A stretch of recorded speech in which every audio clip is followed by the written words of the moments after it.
Интерполийн улаан болонд зар мэдээгээр олон улсын хэмжээнд эрен сурвалжлагдж байсан Монгол улсын иргэн энийг бүгд найрамдах Аргентин улсаас Монгол улсад шилжүүлэн авчрах тусгай ажиллагааг амжилттай хэрэгжүүллээ. Тус этгээдийг 2021 онд насанд хүрээгүй хүүхдийг хүчирхийлсэн гэх эрүүгийн хэрэгт холбогдуулан эрен сурвалжилж байсан юм а. 2024 оны 12 дугаар сарын 25-ны өдөр Монгол улсын Интерполийн үндэсний төв товчооноос Аргентин улсын Интерполийн үндэсний төв товчоотой хамтран хэрэгжүүлсэн тусгай ажиллагааны үр дүнд байршлыг нь тогтоож баривчилсан байна. Улмаар эрүүгийн цагдаагийн алба болон Интерполийн үндэсний төв товчооны алба хаагчид Аргентин улсад ажиллаж олон улсын гэрээ эрх зүйн зохицуултын дагуу шилжүүл авах ажиллагаа гүйцэтгэн Монгол улсад авчирчээ.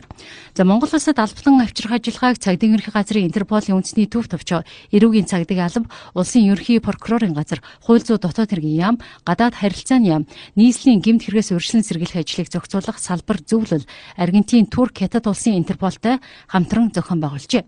Одоогоор түүнд холбогдох эрүүгийн хэрэгт мөрдөн шалах ажиллагааг хууль хяналтын байгууллагууд үргэлжлүүлэн явуулж байна. Энэ нь Монгол улс олон улсын хууль сахиулах байгууллагуудтай үр дүнтэй хамтран ажиллаж гэмт хэрэгтнүүдийг хаанч байсан хариуцлагаас мултрах боломжгүй гэдгийг нотолсон чухал жишээ боллоо. Цагдаагийн байгууллагаас гадаад улсад оргон зайлж олон улсын хэмжээнд эрен сурвалжлагдж байгаа этгээдүүдийг олж тогтоох, шилжүүлэх болон албатан авчрах ажиллагааг идэвхтэй үргэлжлүүлэн зохион байгуулж байгаа тул гадаад улсад оргон зайлсан эрен сурвалжлагдж байгаа иргэд өөрсдийн сайн дураар Монгол улсад ирж цагдаа хууль сахиулах байгууллагуудтай хамтран ажиллахыг энэ үеэр анхаарууллаа.